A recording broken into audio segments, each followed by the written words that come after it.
Okay, we'll just kick off shortly. We're just slightly delayed. We'll start in 1 minute.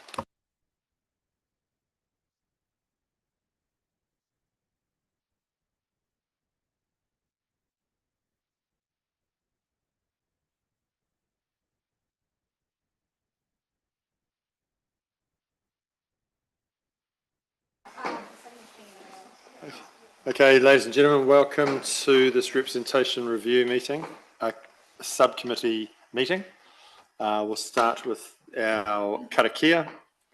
Whakatakataho ki te uru, whakatakataho ki te tonga, kia ma kina kina ki uta, kia ma taratara ki tai. Ihi aki ana ti atakura, he tio, he huka, he hohu, ti he mōri ora. I have any apologies for today. I have apologies from Sam, Amir Sam, and from Molly, who's not here today. And Mr. Russell, apologies for lateness. Mr. Russell, apologies for lateness. I also have apologies from Councillor Epiha, who will try to make it if he can. He's not sure. I'll move those forward. Thank you, Seconder. Thank you, Lydia. All those in favour say aye. Aye. Thank you. Any conflicts of interest for today's meeting? Thank you.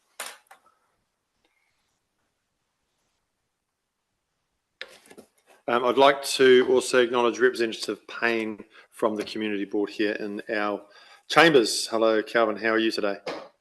No one will hear you. Thank you very much. So we're going to go with the terms of reference are in there. That's for your information only. We will move on to the confirmation of the previous minutes.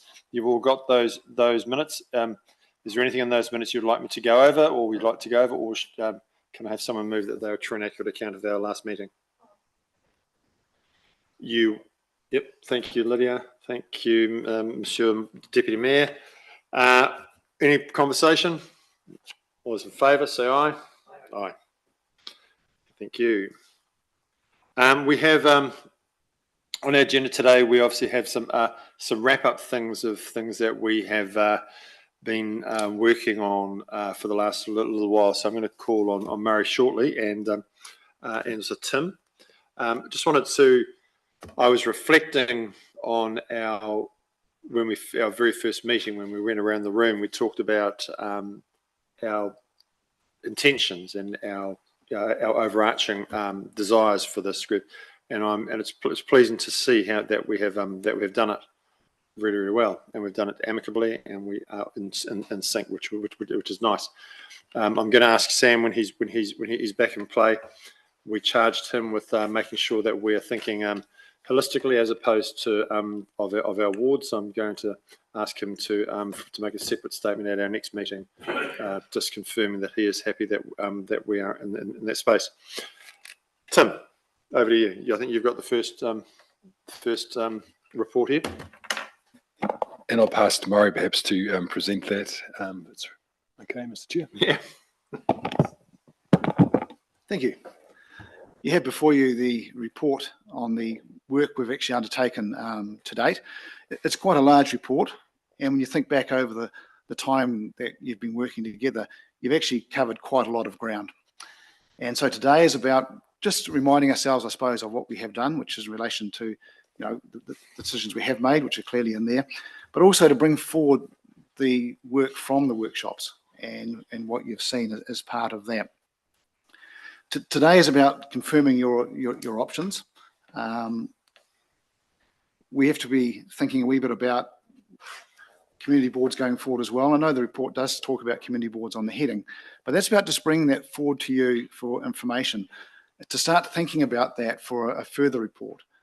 Today is about agreeing where we want to be in relation to number of councillors and how those wards will sit. You have shown a preferred option for what we refer to as Appendix 2. You're looking at taking that forward for pre-consultation. But again, today is about bringing everything forward for you once again to think that through and to make a formal decision. We're also just thinking ahead as well. We'll be considering the community board the next meeting. Once you've worked through and come up with your options today, but also we need to be thinking also around naming of wards as well, which will come forward to a future meeting. So there's nothing in here which is should be a surprise. It's just bringing all that work forward. So I probably don't have much more to add to that, other than to take any questions. Okay, thank you. Are there any questions for Murray on that? I've got a couple, but I'll wait for the room first. I'll start with mine. Murray, the community board decision is made as a recommendation when we go out to consultation.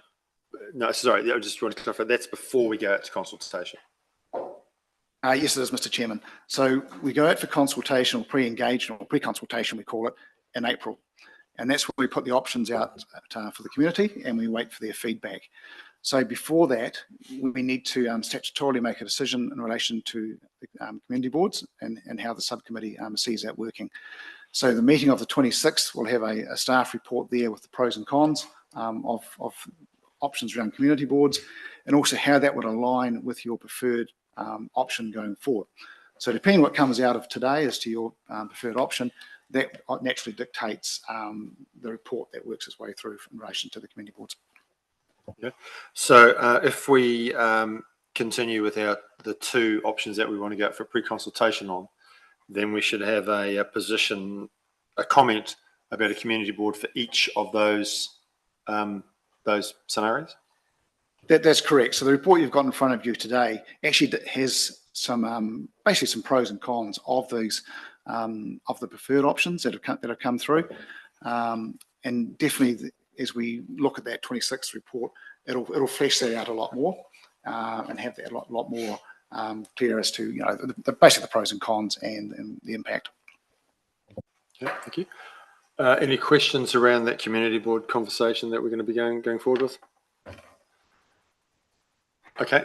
The other thing that you raised was around the name. Now, I know there's probably some guidelines around the naming of the wards. Obviously, both of our recommendations have got wards that aren't similar to the wards that we currently have. Just from your experience, what sort of things should we be taking into account when we look at naming things in terms of legislation, in terms of mana whenua involvement, in terms of community involvement and that sort of thing? What sort of things should we be having in mind? It's an interesting one. I have to say I've thought about that quite a bit as to how we would work through that, because unfortunately it's one of those sort of decisions that everyone will have a different view of how a ward arguably should be named. Often councils will base it on a particular fixture, or Springs, for example, or those ones, or a traditional name that it may have been in the past. There is some guidance from the Local Government Commission, and mainly a lot of their guidance is really sort of making sure that what you come up with is clear. It's not it's not something that can be taken the wrong way. But I do think a wider conversation probably with mana whenua is probably an important as part of this as well. Tim, what do you suggest, think about this space? My view would be that we would probably circulate the guidelines before a workshop, and then give the subcommittee the ability to have a think about that, and have a workshop for about an hour on the next week. So when is the date? It's the 26th, which is 2 weeks from today. That does seem like a reasonable way forward. I mean, I think people probably can get a bit hung up on names, so trying to come up with some discrete sort of options would be useful before we spend a lot of time on a sort of a workshop. Would be a good idea. I mean, has anyone got any ideas right now? Because where do you start? But getting those guidelines, I think, would be useful, and the guidelines around clarity and that sort of information, Murray. Yeah, I mean they basically apologies for that. Basically, they just really want you to make sure it's clear, and that's really what the key message would be from that. But it gives a wee bit of guidance as to how what you should be thinking about, and I think that'll give us a wee bit of thinking going forward.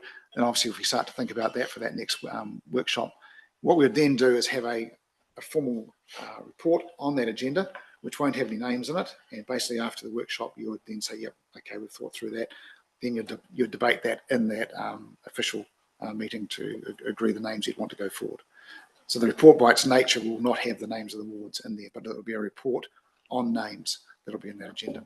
I think I understand. Yeah. And what I was wondering, and maybe this is a question for Robin, could we through a pre-engagement, maybe ask a question around naming to get some community input might be useful. And we might just provide some placeholder options or names and let the community decide. I think that would, one, it might actually spark a bit of engagement from the community and interest. And secondly, get some greater buy-in. So it might be a way forward. I guess, Murray, the question around that is, as we briefly just touched before, so I will come about to in a minute, is legislatively, when do we need to, we've got an election in October 2025, at what point do we need to communicate our on a timeline so that we know that we are going for the election in 2025 with these wards by X number name? I think the comment that Tim made actually just before actually is very good, because if you looked at going out with, say, placeholder names that you feel is appropriate, and then ask the community to come back and say, look, do they agree or disagree? And then at that point, you can take it from there. At that point, you'd be talking end of April into May. You haven't yet handed it over to the council formally, so you can, you have to work around what the community will have said as part of your recommendation. So I think Tim's comments were probably spot on there. Thank you. Lydia.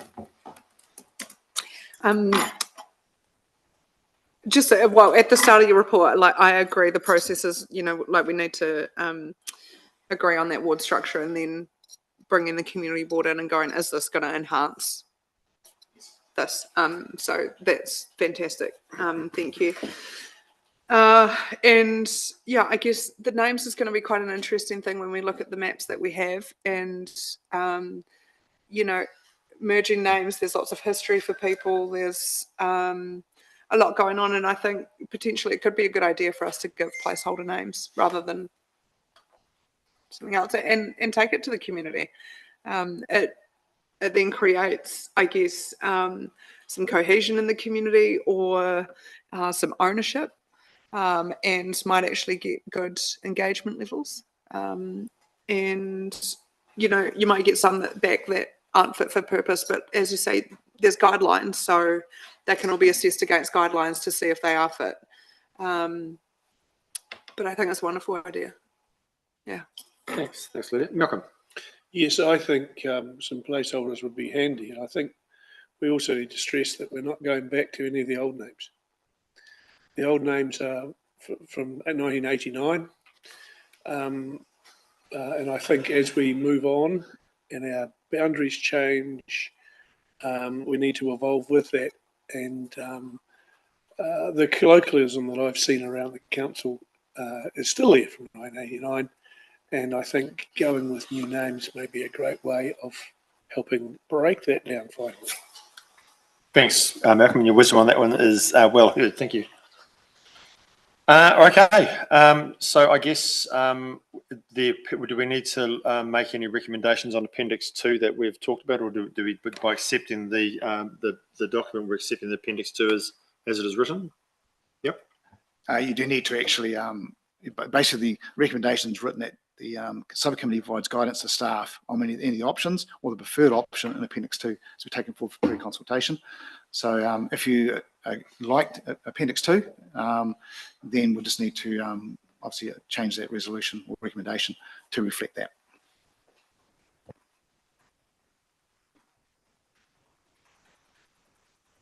So Appendix 2, which has got the two scenarios there.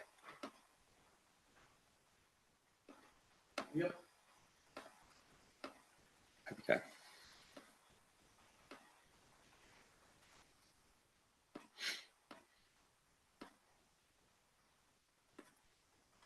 Would anyone like to? Someone like to move that we?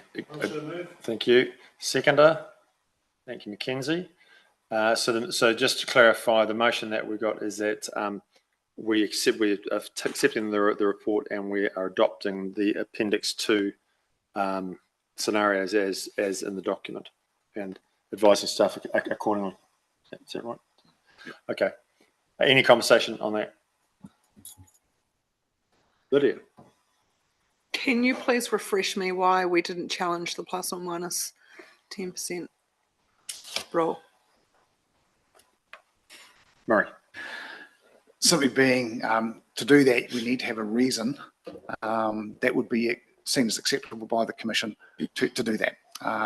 Normally that would be seen as being, it's an area of, and I say an isolated community, and probably I've used the example at times of Tasman District Council with Golden Bay. It's on the other side of the hill. That's normally seen as quite acceptable, simply being it's an isolated community. So it's looking at your community here and saying, could you step outside that and be seen as different than anyone else, that you need to be not adherent to the plus or minus 10%. And basically, I mean, my advice would be, I can't see that you've got anything here that's fundamentally different. The only area you might have would be in your Arthur's Pass area, but again, transportation links, you know, are so easy as to what they are. Another example as well, which forms a lot of my thinking, is the area, I suppose, again, of Tasman, because I'm probably more familiar with some of the areas there. They've got a ward that goes right down to their boundary in Murchison, which is down at the Shenandoah, which is quite a way south of Murchison, out from the Lewis Pass coming through. It goes right up quite close in towards your Richmond area with one councillor. It's a very, very big area, and you know, there probably always was the argument that could be outside the plus or minus 10%, and they still couldn't make that area. You know, it wasn't agreeable to the Commission to be able to do that, and that was one you'd probably say there's quite a few big hills there. They really are different communities, and they struggle there as well. So that sort of formed my view. I know that some councils have managed to make it happen. Napier weren't able to when they challenged it, and when you read what they said, it looked reasonably you know, okay, but the Commission still came back and said, you know, we like what you say, but the plus or minus 10% needs to be adhered to. So it can happen, but it's a bit of a rarity, it seems. Very well. I think that it's worthy of commenting though in when we go through our process, going back to the Electoral Commission, saying that the plus or minus was something that we wanted to explore outside of, but found that it was difficult to explore outside of it. Yeah, I mean, thank you. Yeah, good point. Thanks, Lydia. Okay, any more conversation on the motion that's on the table? Let us vote. All those in favour say aye. Aye. Against? I declare that carried. Congratulations. The next item on our agenda is the report that I think, Tim, you're going to take us through on consultation, pre-consultation. Again, Mr. Chair, I will defer to one of our staff. Robin is here in Sarah's stead, and as part of her team, he is going to present. Where do you want to go, Robin? Anywhere you want. Up on that table there, wherever you feel comfortable. I think that one's off. Mackenzie, you happy to share?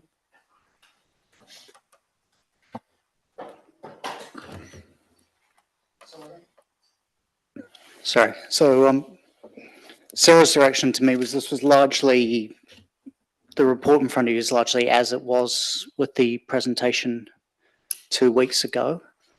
So I'm going to take it that you guys have a vivid memory of all of that. I think the only updates really were around we have made some progress on the maps, but we're still working on those. And we are looking into the detail of Sam's question around a pick a path option. Looks like we can do that within Engagement HQ, which is our consultation program that we use. We just need to get a bit more into the details of how we do that. It might not look exactly like a vote compass setup, but we're quite excited to get into that, play around, see what we can make the tool do, and I think we can come up with something that should work pretty well. Did you guys have any other questions around that? Lydia. I was just looking at the proposal in the consultation activity, and noting that we've discussed this many times around consultation fatigue and the LTP running at the same time, is it possible to have, I guess, some of the consultation document at our LTP stands? Because it could be an easy touch point to have something there to even give to people or to make them aware of. We have talked about this, not in great depth.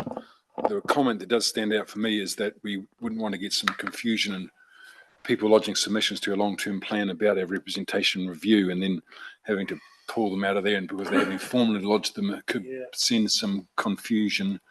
People might, I could see that being a bit of a problem. I hear with what you're saying, and it has got merit, but that other issue, to me, probably, Robin, I'd be interested in what you have to say. That was the first thought that came to my mind, was because I initially suggested as well. I said, "What, can't we just put stuff on the stand?" And then we were thinking about it and going, "Well, what is the practicality? Are we giving people something and saying, go here for this information and go there for this information, and then do the two get confused?" So I guess it's not ideal timing. I think Murray can probably speak more to why the timing is what it is, but that is where we're at, and we're going to have to work a sort of alongside process. And Mr. Chair, if I could comment, I am aware that there is confusion in past years around processes that are quite, a lot of people use the long-term plan stuff to progress district plan issues. So there is an existing level of confusion, and this would only add to that, I think. Fair point. Thank you.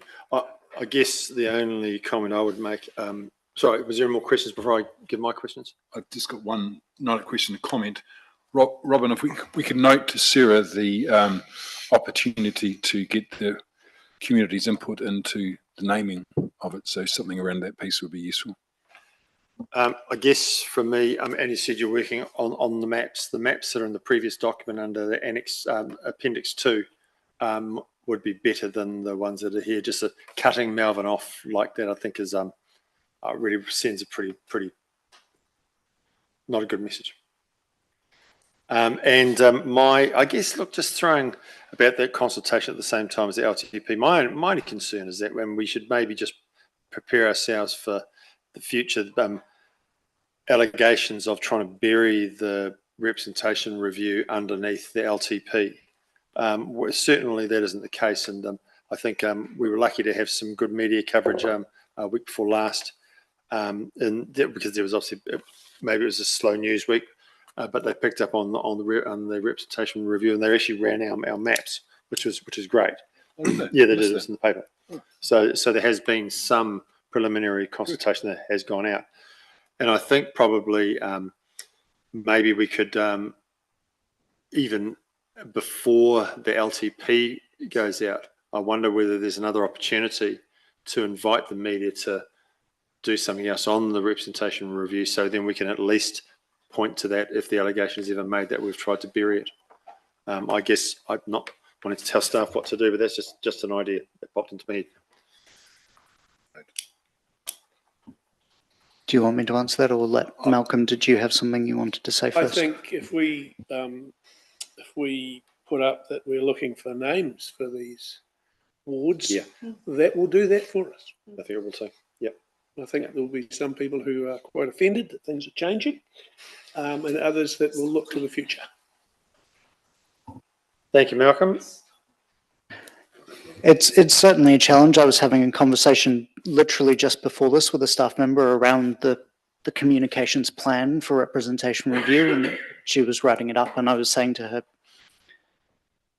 we'll have a look at the dates that we're putting things out for LTP and make sure that rep review communications are going out on different days, so that we're running the two alongside, but they're clear that there's enough promotion of each without standing on each other.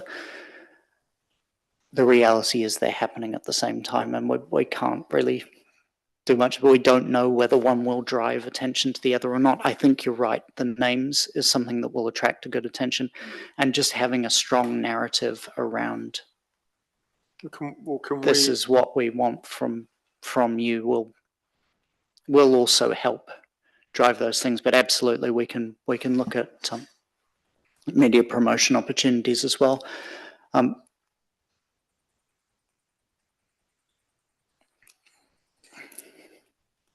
One thing that might be a bit of news to our councillors that I'll raise here that we should have raised on Wednesday last week was one of the things we're looking at around the consultation for long-term plan and the media releases, as we have the opportunity now with the tech we have to include audio clips. So we will be coming to some of you saying we want to get a little bit of audio of you guys talking about various bits that we can include to run on news articles, and we can potentially look at that for representation review.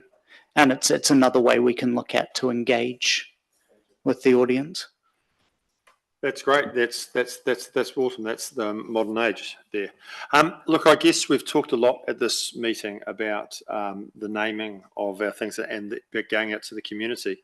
So, I mean, I guess it would be this committee, I think it would be fair to say, would strongly suggest, I'm being very careful with my words here, but strongly suggest to staff that they put out a media release would be a good thing to put out, saying that the representation review is seeking input from the committee, not only on the shape but on the names, and the names as we go forward is something that is going to create a lot of interest for us as we better words than all I've said there, be mastered by you. Yeah. Yep. I think enough said that. Have we captured some of that in that? Good. Okay. I think Murray's got a comment. Murray. Just one question I would ask if I could was, are you looking for any further report back in relation to the consultation activity, or are you happy for staff to, with the information that you've generated up to date, to go out and do that, or do you wish to see more detail? Mr. Russell, thank you. No, that's right. We're on page 47 of 49 of our agenda. Right. So that is a good question. So what we're saying is that the question has been asked: do we want to give staff the rubber stamp now, accept the report and the consultation to go out and do the consultation, or do we want them to come back to us with the final version? Is that what you're saying? That's correct, because you have got a meeting in 2 weeks' Yes. time. Yep. Should you wish to do that? Okay. Lydia, I'm happy to move that. It's good. move which one? There was two options. That we endorse the consultation approach. Okay. Seconder. Thank you, Malcolm. All those any conversation? All those in favour say aye. Aye. Carried. Well done. Okay. I think then that leaves us. Now I'm going to give the opportunity to Representative Russell to just to bring you up to speed to where we're at before we close the meeting.